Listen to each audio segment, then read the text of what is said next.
Hi, this is Andrew Versa with Impact Soundworks, and today I'm going to be showing you GameVerb. This is quite possibly the nerdiest reverb plugin out there because it emulates 3 video game consoles' reverb algorithms, the Super Nintendo or SNES, the PlayStation or PSX, and the Nintendo 64. Each of these consoles has a unique reverb sound that's really unlike anything we use today. First, real quick, let's just hear a little bit of what it sounds like with different program material and some different presets. Here's the default Super Nintendo preset. We can make this a little bit more wet.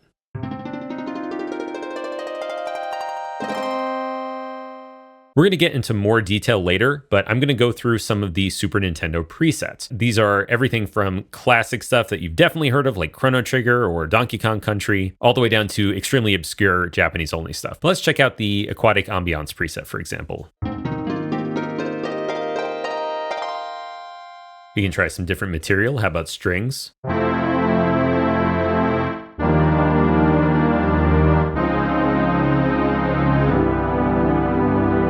Drums.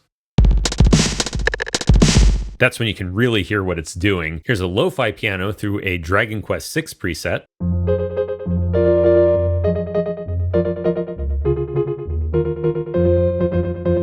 We could also use a real piano.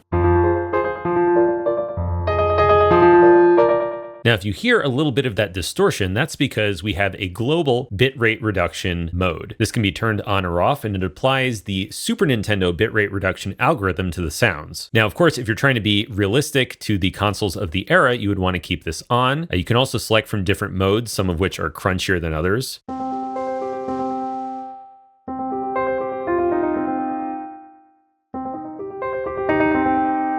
It really depends on the volume and the frequencies going through it. There's also sample rate reduction. So this is very useful if you are sending real high quality sounds through it and you want to get a more vintage or lo-fi sound.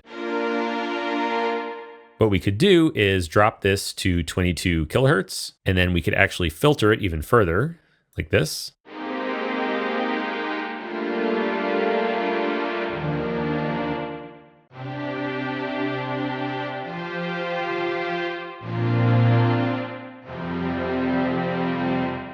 And here's dry.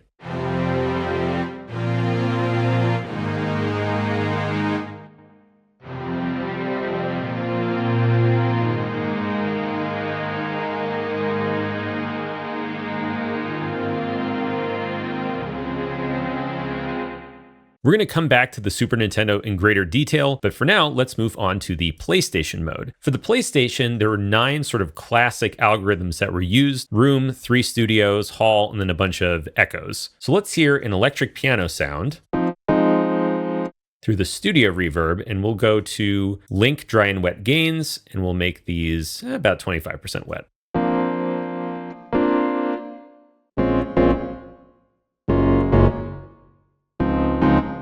And compare that to the hall.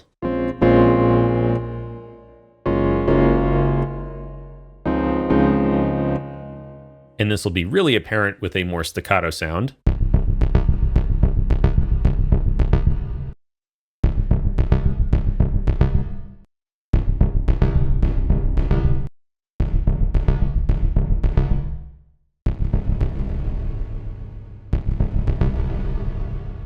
Now, something you'll notice from the global preset menu, we don't have any game-specific presets for the PlayStation, and that's because we actually couldn't find any information about the specific reverb settings in specific PlayStation games. That's why there aren't any PlayStation game presets. But let's check out a few more reverb settings here and some different kinds of program material.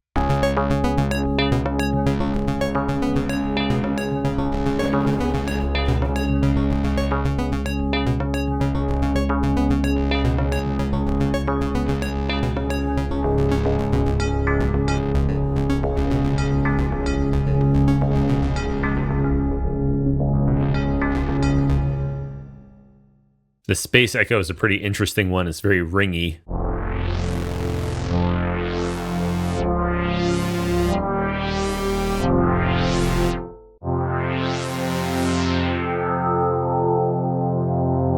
Now, the N64 had two sub-modes, so it had a delay-based reverb, which is mode 1, and then it had a more complex comb filter-based reverb, which is mode 2. And in the plugin, you can actually have one going into 2, which was not quite possible on the actual system.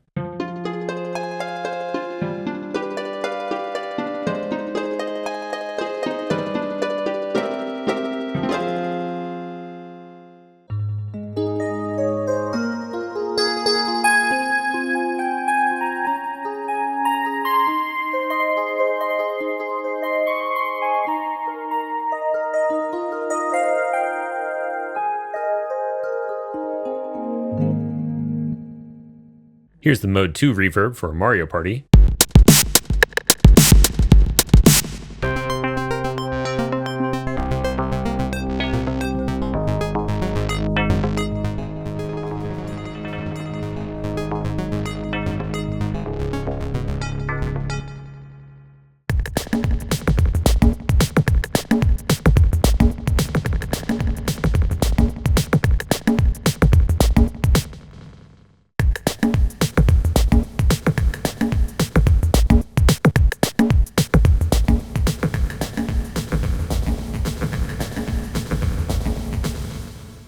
Really interesting sounds you can get from this. But okay, let's take a deeper look at some of the controls of the plugin and what it's doing. Up at the top strip, in the input menu, we can process stereo audio in a few different ways. We could process it stereo. We could take a mono sum, which just combines left and right. We could also take just the left, or just the right. Or we could take the mid, which is whatever is common between the left and the right, so just the center material. And as you can hear, that's actually very different than mono sum. But it all depends on what you're putting in. As mentioned before, there's the sample rate reduction feature, and the anti-aliasing, if you turn this on, just helps reduce a little bit of that harshness in the upper range. So if we turn this down as far as it can go here, which would be common for something like the Super Nintendo.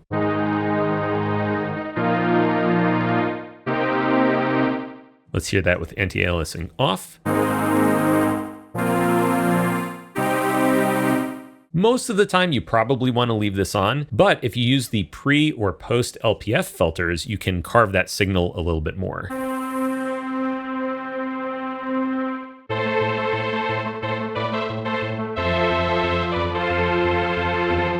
So there's a lot of fun to be had just using this for the lo-fi features. Also the bitrate reduction, like I mentioned. Adaptive mode is the closest to what's happening in the real system, so we generally recommend leaving it on adaptive, but you can use the other modes if you want a particularly crunchy sound.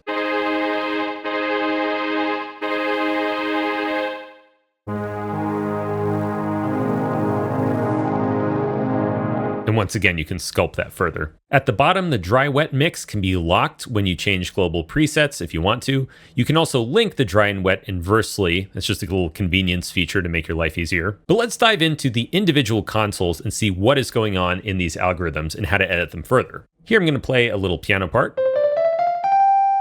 And what we have going on is delay time.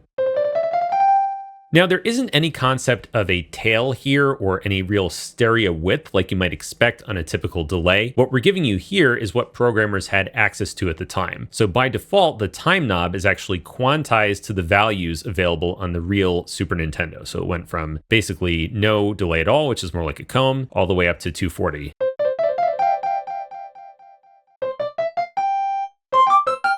You can turn off that quantization if you want to, and that gives you more delay length possible.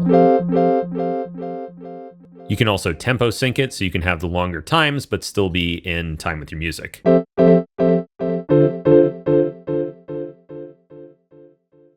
Feedback will feed back the delay into itself so you can get more echoes that way. That's with absolutely nothing. Turn this up more.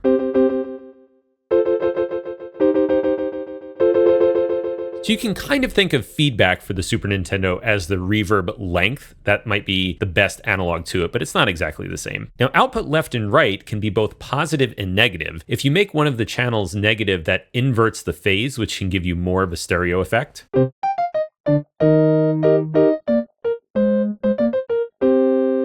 That might be a familiar sound in some games. In this drop-down menu, you can browse presets for individual games, and we've categorized these even further. So for example, let's take the Lufia cave theme. This loads up time, feedback, and output values. Some of these are going to be relatively dry, in which case you want to manipulate the wet knob down here to get more of a reverb sound. At 50%, we're not really hearing much for this preset. These are the values actually taken from the game. If you want to hear more wetness, you definitely want to crank this up pretty high.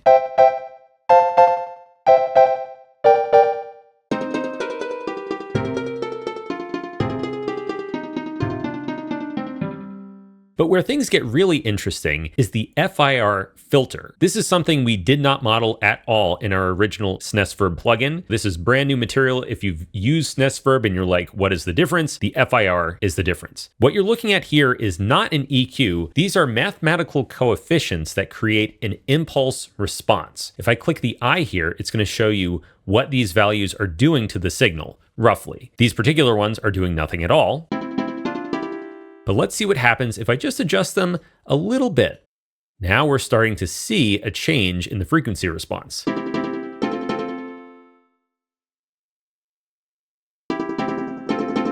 You start getting some very interesting frequency shapes.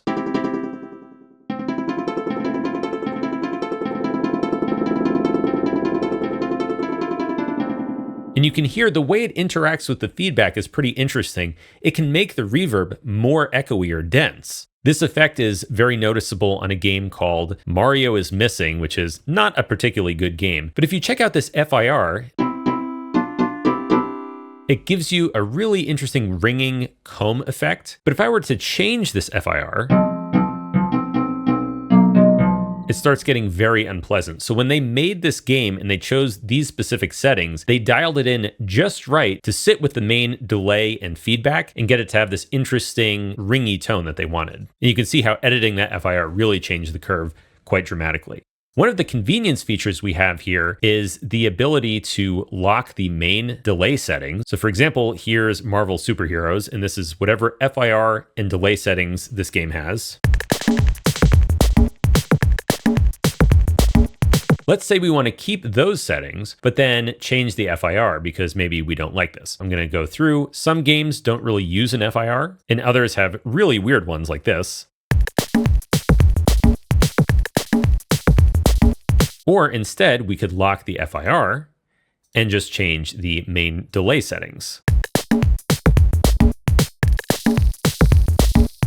And if you really want to get geeky with this, you can load up any Super Nintendo soundtrack using an SPC player and actually copy the values directly into the plugin. The FIRs have both 0 to 127 values and hexadecimal values, so you can input the values this way. Pretty cool stuff. Now the PlayStation, as mentioned before, is a little bit more simple. We don't have a Geek Mode for this one. We have the 9 algorithms, which I briefly showed before, and then we have the ability to scale some of the parameters. So again, there's not exactly a reverb tail setting that you might expect, but you can change things like the programmers would have been able to. We could turn size way down and see how the tonality changes when we turn it up. Same goes for feedback.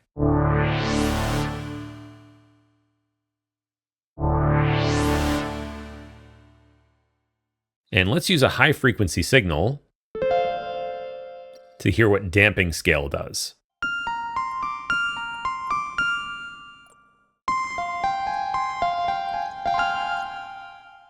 With width, this isn't a traditional stereo width like you might expect.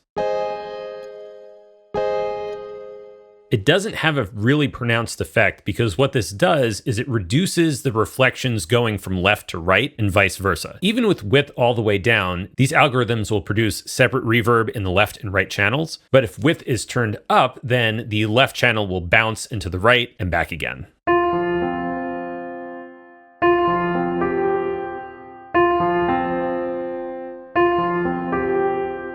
Again, it's pretty subtle.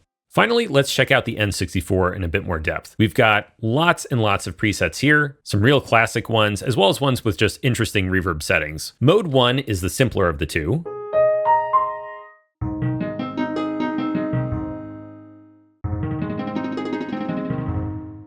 Now we're getting something that sounds like a lot of Super Nintendo games. You can also invert the left or right channels or swap the left and right channels.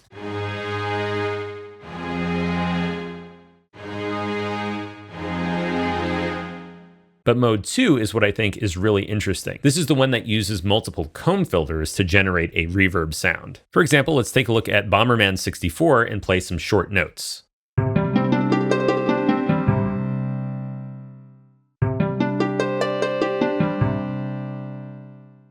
Now, what I'm about to show you may scare you, but don't worry because you don't have to edit these if you don't want. This is just for the purposes of demonstration. If we click on the Geek Mode editor, you get access to exactly what programmers would have had access to back in the day. The ability to set up specific combs that come in at specific times. You can set the coefficients of the main reflections and feedback. You can invert individual taps. You can modulate those taps with an LFO, set a low pass filter cutoff, buffer size and samples. It's truly amazing the amount of control we have. And we needed this in order to emulate all of these different games. Buck Bumble, for whatever reason, is extremely complex, for example.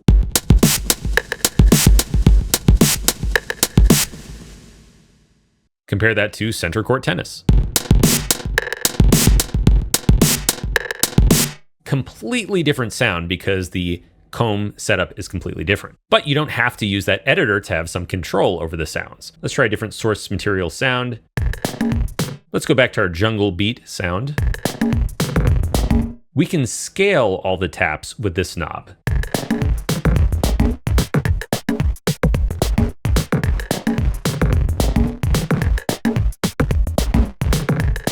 Likewise with feedback.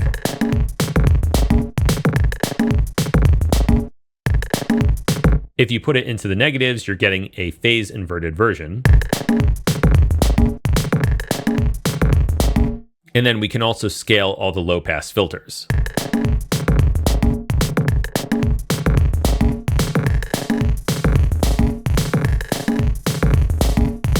This last knob controls the output of this reverb. Now, this at the moment pretty much does the same thing as wet, but where this is relevant is if we use mode 1 into mode 2. If we do this, then we have both the delay into the combs, and then we can control the comb output and the delay output separately.